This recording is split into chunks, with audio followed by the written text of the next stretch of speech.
Welcome back, viewers. You are still tuned into Prime Live, and tonight we are so privileged to welcome back Ronald Abvajee to talk to us about Sunsmart Skin Cancer Awareness Month. As we head into the hotter summer months, it's essential to be aware of the dangers of excessive sun exposure and how to best protect ourselves. Assalamu alaikum, Ronald. Thank you for joining us on Prime Live. Wa alaikum salam, and it's always good to be with you. I mean, you're looking lovely and tanned, and as we all are, it is the summer months, and as much as we love spending time in the sun, and whether we're taking our families to the beach or we're spending more time in the sun, it's so important for us to consider our skin's protection, because skin cancer is a very, very common thing and very easy to miss as well. But to start off our conversation this evening, we're going to be spending more time outdoors. What are some of the different types of skin cancers that we should be aware of, that we are putting ourselves at risk of going outdoors? Well, some of the most common skin issues that we get, especially from a cancer perspective, is squamous cell and basal cell carcinomas. And those are growths on the skin. But let's take a step back and say, what happens to your skin? Now, your skin's got different layers, from your dermis, your epidermis, and it goes right down into, the blood vessels and the fat layers, etc. So what happens with sunburn is that the sun has got ultraviolet light. The ozone layer used to protect us a lot, and because of environmental issues, the ozone layer has been eroded, and there's a lot of pockets where the sun is a lot more intense, because the ozone layer almost was like a barrier of the intensity of the UV rays. And the UV rays on our skin does cause or stimulate or cause skin cancer. Now, we also know that according to the Cancer Association of South Africa, that over 20,000 people a year documented, there could be a lot more, are documented with being diagnosed with skin cancer. So we know that the UV rays impact the production of the squamous cell carcinomas and, of course, basal cell carcinomas, and then you get more deeper types of cancer, which are a lot more severe. Now, the importance of it is that it impacts people. It impacts young, old, and in between. It impacts babies as well. And many people go out there to get the bronze look. Now, I'm bronze. I didn't want to get a bronze look, but when you're sitting in another country and it's as hot as what it can be, and you're on the beach, you're kind of limited with what you can do. But you need to be preventative to the best of your ability to prevent the impact of the UV rays onto your skin. You could argue with me, but Ronald, we were told that you need to be in the sun for at least 10 minutes to an hour a day For the vitamin for D. vitamin D production. So, what do we do? And the answer is that you've got to weigh up that if you are in the sun, go out into the sun with a protective layer of clothing and sunscreen, because the risk of skin cancer and skin damage is real. Now, I'm glad that you mentioned that. I think it's so important that as much as we're having fun in the sun, we're getting in the vitamin D, but we also need to make sure that we are protecting our skin. And there are ways and forms to be able to do that. When it comes to sunscreen, when it comes to clothing, what is your best advice? Should we be reapplying it? I know we see a lot of that on social media, how many hours you should be reapplying sunscreen. We should actually be wearing sunscreen every single day. A lot of people don't know that. But I'm definitely, one of those people who has sunscreen on every single day. But can you talk to us about what are some of the do's and don'ts when it comes to sunscreen, as well as protective clothing when we are outside in the sun? Right, so when you look at sunscreen, you're looking at the UVB index, ultraviolet index, and with clothing, you're looking at the ultraviolet protective factors of the clothing. Now, you know that if you do wear clothing that does reveal your arms or, shorts or whatever it may be for you, that exposed area of your skin is at risk of being sunburned and exposed to ultraviolet rays. What you need to look at from a sun protection factor, that's a SPF. You see this acronym on sunblock called SPF. And you're like, are you swearing me, or is that something that's informative? That stands for what is the sun protection factor of that particular sun block, right? Because there's a difference between the sun tanning creams and sunblock. So please choose the sunblock.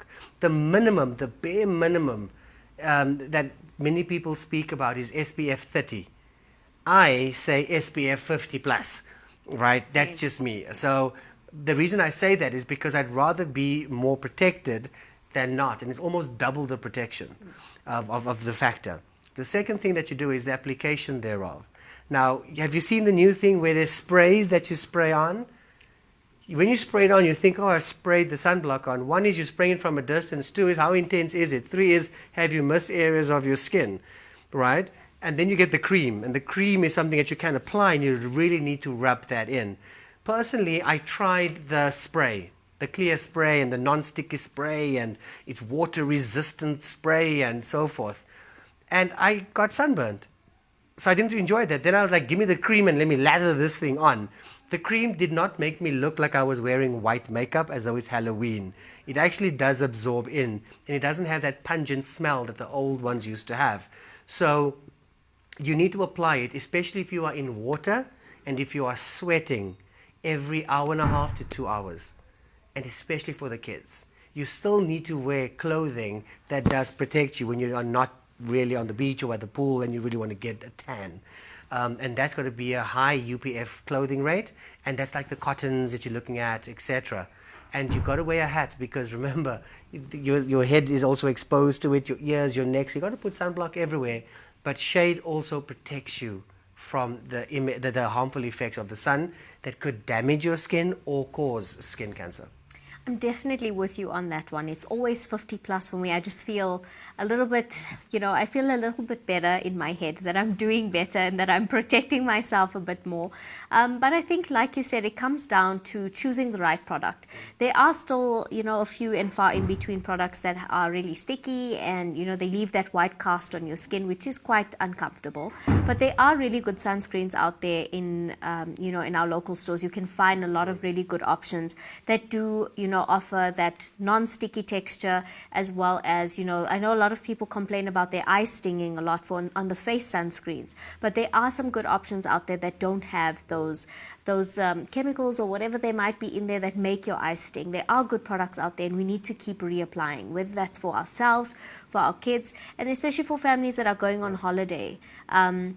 Spending more time in the sun, spending time at the beach, it's important to keep reapplying every time you come back onto the sand. Reapply again before you go back in. I think it's such an important step to incorporate into our routine when it comes to enjoying the summer months. And yes, enjoying being out in the sun, but also being safe at the same time. But Ronald also had the opportunity to talk to Megan, who is a dietitian, and she'll be talking to us a little bit more about a cancer diet, or rather a good diet that you can incorporate into your life to prevent cancer. Let's take a look.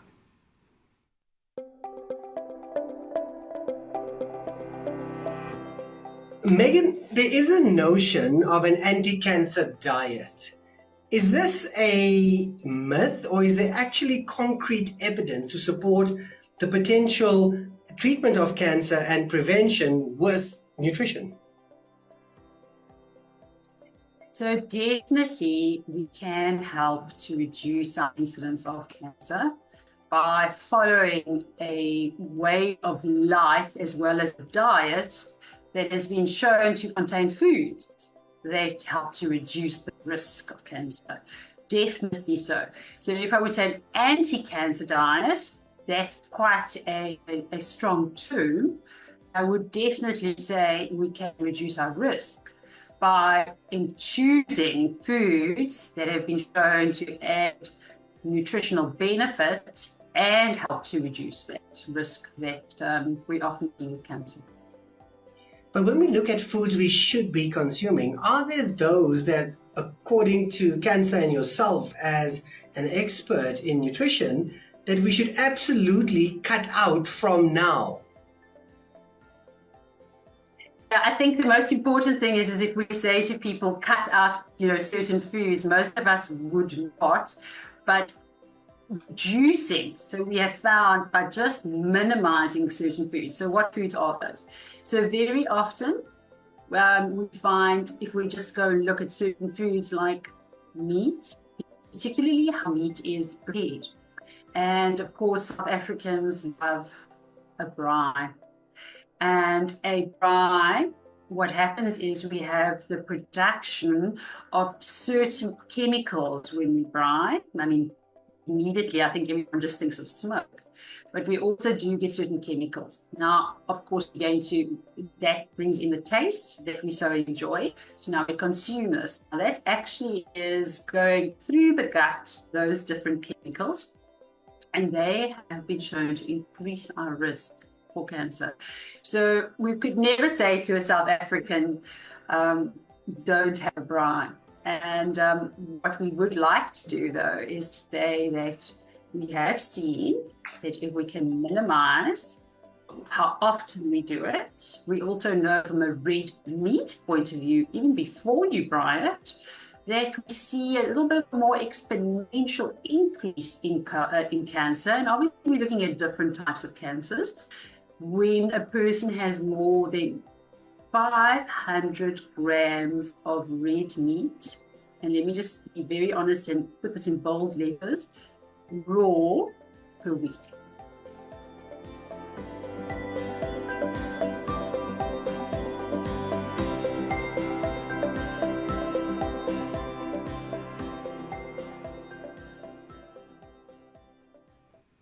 Now, Ronald, we've spoken about the different types of cancer, the kind of risk we're putting ourselves at if we're not using sun protection or sun protective clothing when we're spending a lot of excessive time outdoors.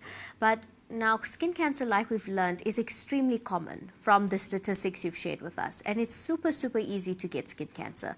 Considering ozone depletion, we are at a higher risk of developing skin cancer. And from the little bit I know about skin cancer, it can very much be overlooked as a little pimple or a little blemish on the skin, and we can often overlook it and think it's nothing, and then it manifests until it becomes a much bigger issue. What are some of the warning signs that we can look out for when it comes to skin cancer? When should those alarm bells be ringing off and saying, maybe I need to go and get this checked out? So what we do is we look at it that it could be a mole, it could be a little bit of a growth, and you could think, oh, it's just a mole, it's a freckle, it's something of the sort. So you got to be aware of the asymmetry of it. So if it's really growing in a rapid rate as well, you're looking at the borders, are they rough edge or smooth edge? You're then looking at a diameter. That's very important to look at. You're then looking at texture. You're then looking at, of course, does it cause pain or not? But often it doesn't. But you are looking at, is this growing or not? And I always say to people that as much as what we say, we have to go for preventative screenings. We speak about that, and we spoke about that this year, where we spoke about for breast cancer, you need to do self-examination. For men, you need to do your testicular examination, self-examinations, because you're feeling for any bumps or nodules. When you're doing your skin examinations, even if it is as you lather cream or if you are in the bath or the shower, look to see and be aware of what are my moles, where are they? I have a few moles. I have a little bit of a freckle at the back of my neck, and I'm aware of that. And every time that I look at the back in the mirror, I'm like, okay, is it still there? Is it growing or is it not growing? Because it's diameter, asymmetry, you're looking at the edges, and that's the biggest thing that you got to look at. Also texture. If it's got a lot of bumps on it or it's growing upwards, something to be concerned about. Now, this is not just a mole. This could be any blemish, pimple, or something on the skin. And that is what we have to be aware of. The number one thing is, constantly, whenever you can, once a week, just have a look and see if you do notice moles or you do notice blemishes, monitor them. And if you feel uncomfortable that, hey, this thing is growing a bit quickly here, go to your doctor or dermatologist and have it checked out. I also want to talk about after sun skincare. I think that's so important as well. What do we do after we're out in the sun for extended periods of time? I know I've heard things like using aloe vera gel on the skin to kind of calm the skin down.